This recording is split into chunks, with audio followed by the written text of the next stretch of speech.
Welcome back, everyone, to the deep dive. Today, we are diving into some really fascinating material, and yeah, it's going to be good. I'm excited to dig in. Yeah, so we've got this collection of ideas, some attributed to, like the ancient Druid Taliesin, and some definitely have some pretty strong Christian themes running through them. Definitely. It's a really interesting blend. Yeah, and it all kind of circles around this idea of looking inward for guidance and believing in yourself, not getting caught up in all the external stuff. Totally. It's all about that inner power. Yeah. And especially about taking action. It's one thing to understand something in your head, but it's a whole other level to actually live it out. Exactly. And that's what we are going to explore today, how these ideas from these different sources can actually apply to how we learn and grow as people. And how we can move beyond just the intellectual understanding of something. Right. So it's not just some dusty old doctrines. This text, it really challenges us to actually look at how we're living our lives and what's holding us back. It's like a call to action almost. Yeah, totally. So we are going to dive into, a few different things, but, personal transformation, what keeps us from actually, taking those steps, and then this idea of a direct connection to something bigger than ourselves. That's a big one. It is. It is. So yeah, our goal today is to kind of pull out some insights from this that might just shift how you listening see your own potential and that inner voice we all have. Because we all have it. We do. Okay, so let's jump right in. The text hits us right away with this quote from Taliesin: "You are fat from hearing and not doing." Ooh, okay. Let's unpack that. What's he really saying here? Well, on the surface, it's about not just passively consuming information, like we all do, especially nowadays.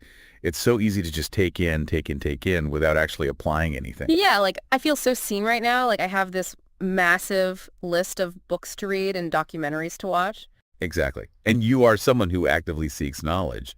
But the text is saying, hey, there's a danger in just accumulating all this information without ever putting it into practice. At some point, it's almost like you get overloaded. It's I have this huge list of must-try recipes, but my oven is gathering dust. I know all about sous vide and braising and all these techniques, but I rarely actually cook anything elaborate. Right. Is there a danger in just even the act of collecting all this information making us feel productive when we're not really doing anything with it?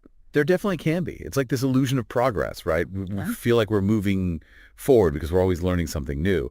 But without applying it, that knowledge kind of stays at a surface level. Mm. And this fatigue, it's not just about information overload. It can actually be a subtle form of procrastination. Oh, interesting. Yeah, we keep gathering more tools, more knowledge, maybe to avoid actually having to change, because change can be uncomfortable. So it's just listening to our deep dive or reading these sources, that's not the finish line, right? The real change comes from actually applying the things that resonate with us. Exactly. It's about taking that next step, even if it's a small one. Okay, I love that. Now, the text then takes this really interesting turn. It says, "You two are my temple." Whoa, that feels like a huge shift in perspective. It is, and it's so powerful. It's saying that you have inherent worth and that you have this direct connection to the divine. It's not about, finding the sacred only in certain places or people. It's about recognizing that you carry that spark within you. And the text contrasts that with, burning incense to personalities, organizations, false gods, and especially human egos. Man, that hits hard. Especially today, right? With social media and all these influencers and systems all telling us how to live our lives. It's everywhere. Yeah. It's we're constantly being told to look outside ourselves for validation.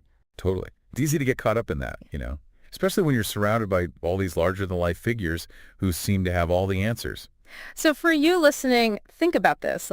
Does this idea that you have this inherent connection to something bigger, does that resonate more than constantly searching for answers from external sources? And building on that, the text then brings in Cyrano and Jesus.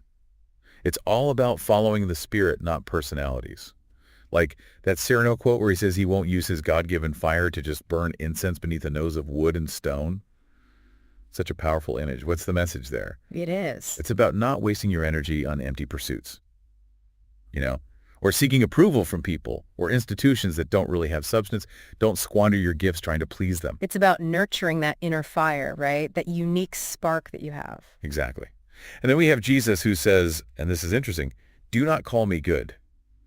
Now, at first, that might seem kind of strange, but it's actually a really important point about not worshiping personalities. Right, like even Jesus himself is saying, don't focus on me. Exactly. He's pointed to the spirit, the divine essence that's beyond any one individual. Like, the divine isn't limited to one person. It's this universal energy. It's accessible to everyone. And this ties into that idea of the thousand masks. It's like saying the divine can show up in so many different forms, and you can recognize it through your own inner awareness. Right. It's about cultivating that personal connection. You don't need an intermediary. So for you listening, it's about really tuning into what feels true to you. Go beyond the figureheads and the gurus and all those external voices. Listen to that spirit that speaks to your heart. It's about that unmediated connection. It's powerful stuff. Okay, let's talk about prayer. The text reframes this idea in a really interesting way. It's not about begging or asking, but about recognition and rejoicing. What does that mean? Well, it changes the whole dynamic of prayer. Instead of approaching God or the divine with a list of wants and needs, it becomes about acknowledging what's already there, about celebrating that connection, that presence. It's like instead of asking for things, you're expressing gratitude for what you already have. Yes, exactly. And the text even says, set aside your desires for a moment. Enter and be still. Remember, you are a temple. It's about creating space for connection. It's about being present, like really present, not getting caught up in what you want or what you think you need. Right. And in that stillness, the text says, we can see things that no eye has seen. That's a huge promise. It's like saying the real insights come when you quiet your mind, when you let go of all those little desires. Exactly. And it goes on to say that there is this secret knowledge, but it's not actually hidden. It's just inaccessible to those who aren't open to it, you know? Yeah. Which brings us back to being fat from hearing and not doing. Like, you can understand these concepts intellectually, but until you practice them, you might not experience them fully. It's like the answers are there, but you have to know how to listen. Right. So for you, the listener, if you're feeling overwhelmed by your goals or your to-do list, maybe try taking a step back, like create some space for stillness and see what happens. It's about shifting from that mindset of scarcity to one of abundance. I love that. Now, the text then talks about victories in the garden of the heart, and it contrasts this with mental effort and argument. What's the key takeaway here? It's saying that real change, real success, it doesn't come from forcing things. It comes from cultivating your inner world, like tending to that garden of your heart. So it's about inner transformation, not external struggle. Exactly. And it talks about dissolving karmic debt through recognizing the Father and the life that is in Christ Jesus. It's like when you connect with that inner truth, you can release old patterns and limitations. So when they say karmic debt, they're talking about like the consequences of past actions or those patterns we get stuck in. Right. And the text then gives this really interesting instruction. Call no man your father. That's a powerful statement. What does it mean? It's about breaking free from the limitations of human authority. Like, it's not about disrespecting your parents or mentors, but about recognizing that your ultimate guidance comes from within. You have this birthright of the spirit, this divine impulse that's guiding you. So it's like you are your own authority. Exactly. You don't need to outsource your spiritual understanding to anyone else. So powerful. So for you listening, it's about tapping into that divine impulse within you and realizing that it holds the key to your own unique destiny. Your unique destiny, exactly. Not someone else's definition of who you should be. Okay, last but not least, the text ends with this incredible metaphor of shooting arrows at the moon.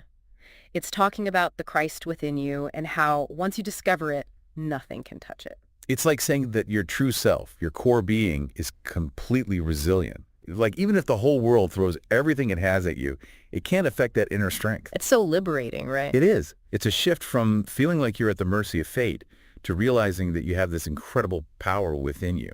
It's like all those challenges and obstacles, they become meaningless because they can't touch that unshakable core. Exactly. You realize that your true nature is so much greater than any of the difficulties you face. So let's recap our deep dive today. We've talked about how important it is to listen to that inner voice, to recognize that divine spark within yourself and not just look for it in external sources, and how crucial it is to move from just knowing something to actually living it. And we talked about that incredible power that's within each of us, that potential that can shape our reality. Yes. And what's so amazing is how these ancient ideas, these spiritual teachings are so relevant to our lives today. They really are. They offer practical guidance for navigating the challenges of the modern world. Absolutely. So as we wrap up, here's something for you to think about, for you listening. Think of one area in your life where maybe, just maybe, you've been fat from hearing and not doing, as Taliesin said. A good one to think about. What's one tiny step you can take today to move from just understanding to actually doing something? And what would it look like to shift your focus from needing external validation to really nurturing that inner temple? How would that change how you see the challenges you're facing? Take some time to reflect on that. Thanks for joining us on this deep dive, everyone.